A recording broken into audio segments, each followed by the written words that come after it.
Good morning, and welcome to Melzworld Live. I'm your host, Ramel Otis. It is May 9th, 2025, Friday. So happy Friday, everyone. I hope everybody had a good week. And welcome. Let's talk about yesterday. Yesterday was fascinating. Let's go through the updates really quick. Let's see here. Let's see. I did clean room. I'm very happy. Room is clean. It's not absolutely spotless, but as you can see, it's organized. Well, I mean, you can't see that much, but it's organized. Everything's kind of put together. I'm very pleased with that. So, yeah. So, that's it. Room is clean. That makes me happy. Health. We'll just go and skip that. Of course, there's going to be a compilation of me saying that and then health death. So hopefully that doesn't happen. I'm not in the mood for health death. Okay, let's see here. Auto work, projects. I don't think I have anything going on for work. Yep, that was part of my to-do list yesterday, but I got a little sidetracked.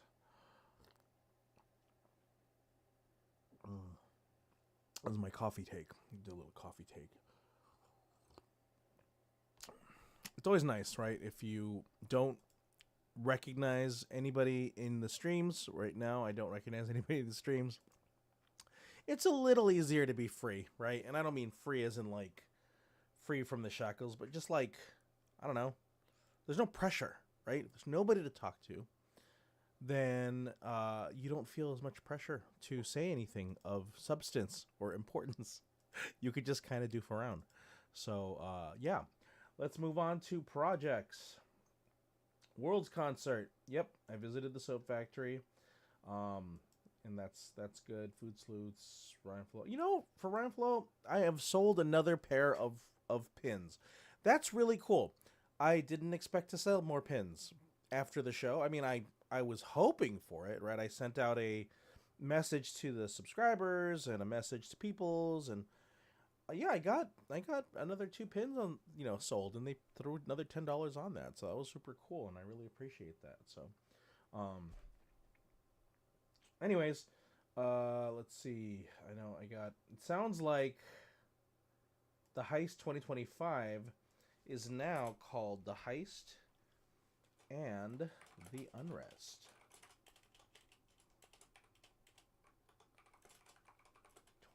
Unrest, and that's summer. Okay, so the Unrest, the idea is that Technical Ted and Phonic Boom have been part of the Heist. We've released 2 Heist songs in 2015, 2016.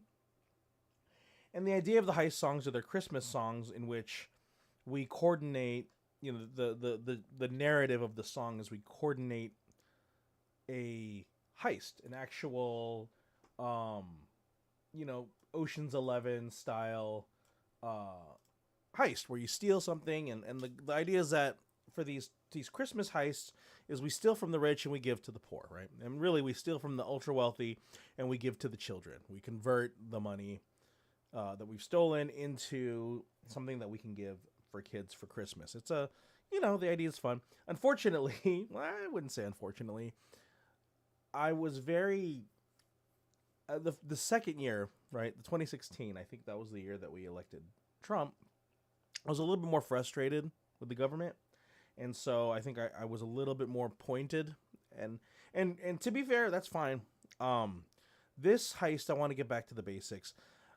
I'm still annoyed and frustrated, right? 2024. I'm very annoyed and frustrated. However, the anger is in the wrong direction, right? He represents a figurehead, but he's really a symptom of the problem, and the problem is this gigantic wealth disparity, just humongous wealth disparity. He's a symptom of a system that works. It's a system that is working, that works successfully, and it's because of that it's frustrating, because he's an easy face to point at and go, what a terrible person, this, that, and the other. Look at what he's getting away with. But what it is it's a distraction from the reality that there are people higher than him getting away with much more and not getting any flack, right?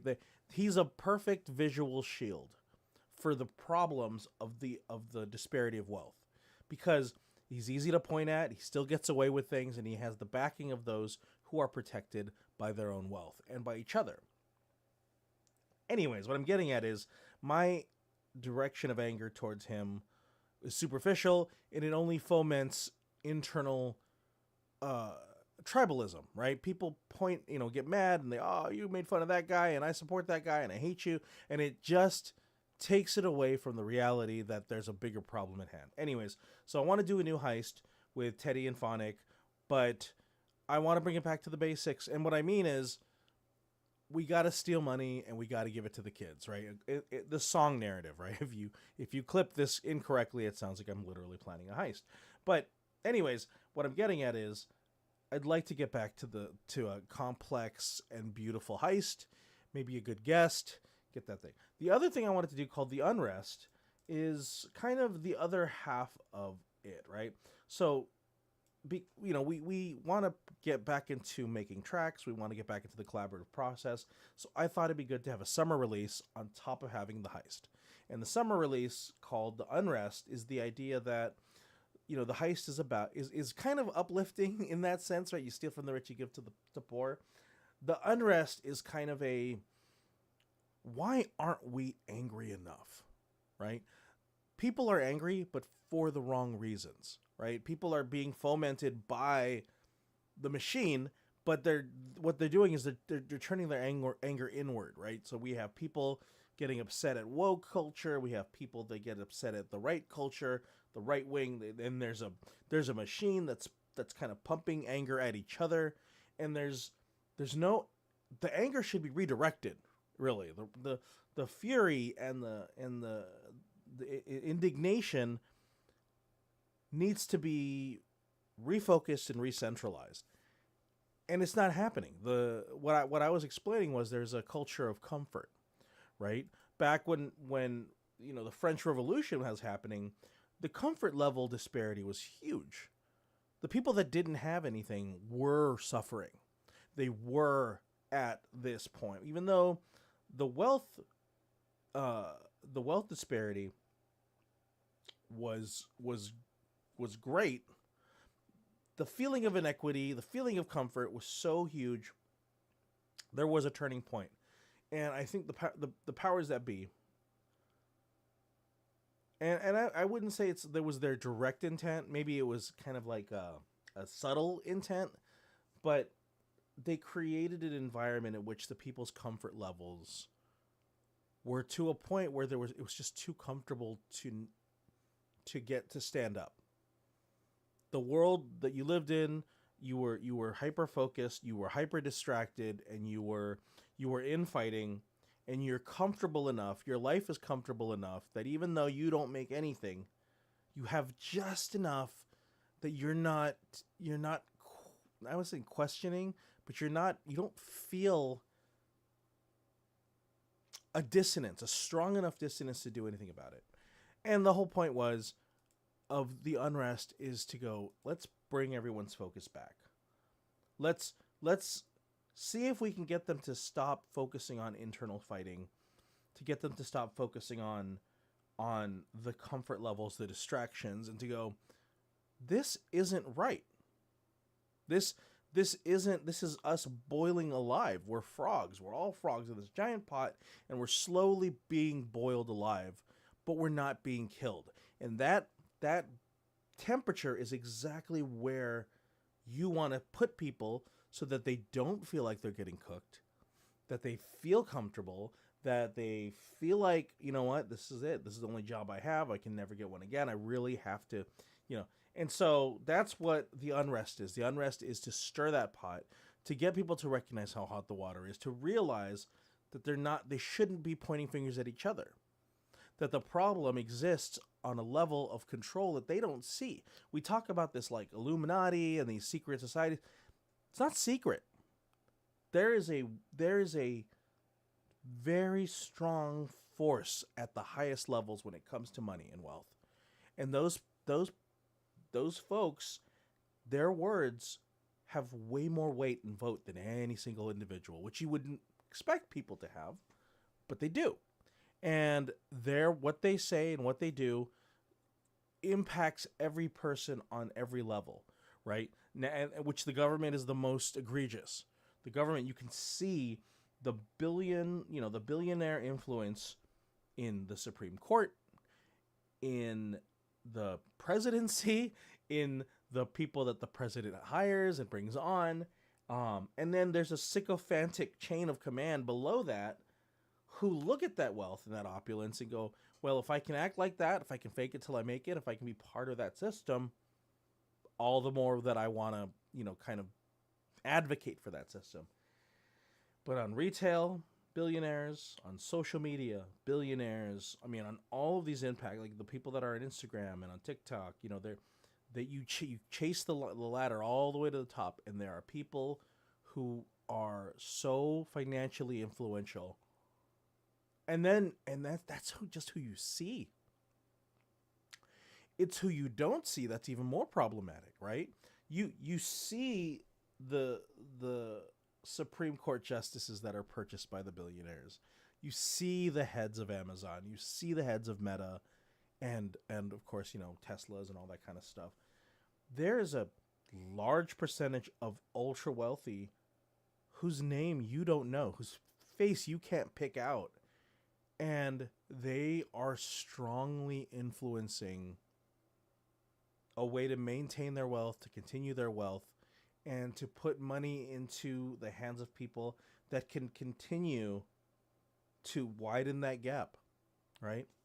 Anyways, the unrest is a track to saying all of that, right? I'm saying all of that to say the unrest is a track that I want to put a voice, and I want to put my verse, and I want to work with Teddy and Phonic to put something out there. And I know it's a drop in the bucket, right? But I want to put out my voice that says, hey,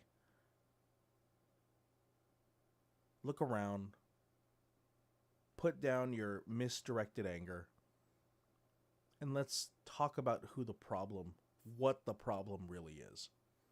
And then let's all get fucking pissed.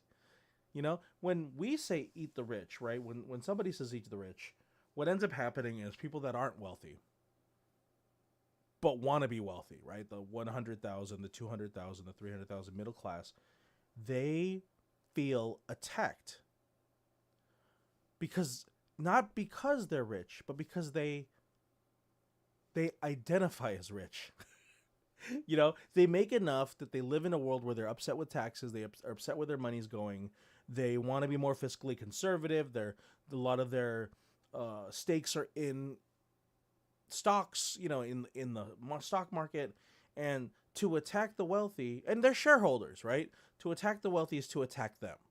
Or at least that's how they think, right? They think, I'm not a multi-billionaire, but I could be. I could be one of them. I live more luxuriously. I take care of my family. I pay for more things, and the wealth that I have looks like it's being hit harder with taxes. But that's an illusion. The illusion is no. The ultra wealthy isn't the 100,000, the 200,000, the millions. Even if you make $1 million a year, the ultra wealthy isn't Hollywood elite, right? Because you look at the Hollywood elite, no. They can in 1 second lose that fame because of a misplaced tweet, because of a thought, and then and their entire career spirals. The ultra wealthy loses millions in seconds, tens of millions, potentially hundreds of millions, and they just pivot. They kind of readjust the ship. That is who I call the ultra wealthy. The ultra wealthy doesn't operate the same as somebody who makes, $1 million a year, 2 million. I'm talking about people that make hundreds of $1 million a year. And we talk about the billionaires, but we don't talk about how many people are making $100 million a year. We're not talking about that. There's the number of people I would imagine that cross over the 100 million plus threshold a year. That number's going up, right? We're focused on the pictures, right? We're focused on the names and the people and the faces. The unrest is to say there is a layer. And it's a very, very clear line between those that work and those that really don't. And the ones that don't work have influence. And they're using that influence to maintain the gap and to really fund whatever they need to fund so that they keep what they want, keep what they have, and keep life separate, right? And then there's a marketing machine that helps people that make 100, 150,000, 200, and the marketing machine puts them in this mindset that they're of the same caliber that the ultra wealthy are, and that's really problematic because what it does is it divides people. And it divides people and it makes people point fingers. It makes people blame the poor. It makes people like unconsciously racist because racial and disparity, socioeconomic disparity, they follow the same trend. I'm hoping that the unrest can get some people riled up. That's really what it is. I want some people pissed. I can't. I'm an old man. I can't do this anymore. I can't grab a, go to a populist town hall and scream, scream at the oligarchy. But I can write some songs and hopefully inspire some people. And that's really what I hope the unrest is. That's really what it comes down to. Anyway, so that's the unrest. I know I spent a lot of time on that. Let's see. As far as notes, okay, so yesterday was wild. My mom went to the casino and their car, the driver's car, BMW, popped a tire. And they were about, 75-80% of the way to the casino. And 4 people in their 70s plus, right? None of them could send me a pin of their location. On top of that, none of them had Uber and knew how to use it. If any of them had Uber, they would have been able to get somebody. It probably would have cost $50 or whatever, but the whole group could have got in there. Instead, they were just struggling, and they were calling all their children, and I ended up going up there. And then they tried to have me replace the tire, which I've done before, but I've never done on an incline, and I've never done in dirt. And so every time I used the jack, and I jacked it up, the car would roll backwards a little bit, and that was terrifying. I couldn't get that tire up in a way to replace the tire. Anyways, covered in dirt, grabbed the ladies, took them to the casino, dropped them off. That was just a pretty wild day. So anyways, I was able to clean the room, so that's good. I was also able to upload the Soap Factory video, so that's good. So now, really, I want to refine the video resume. I want to apply for more jobs. Let's go ahead and update this to 9.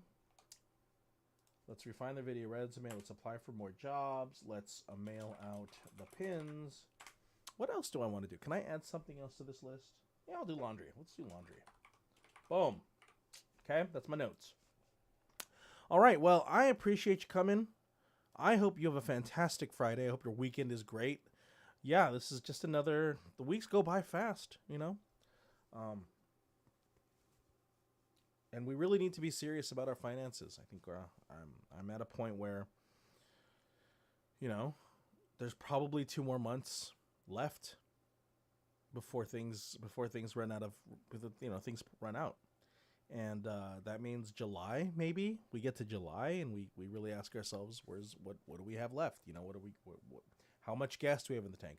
We have some ideas, and I'm going to go ahead and probably exercise those ideas in the next week or two.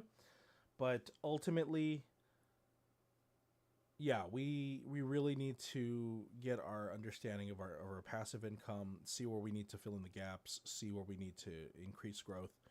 But yeah, anyways, thanks again. Have a fantastic Friday. Have a great weekend. I appreciate you tuning in. This is Melzworld Live, and we'll see you on Monday. Thanks.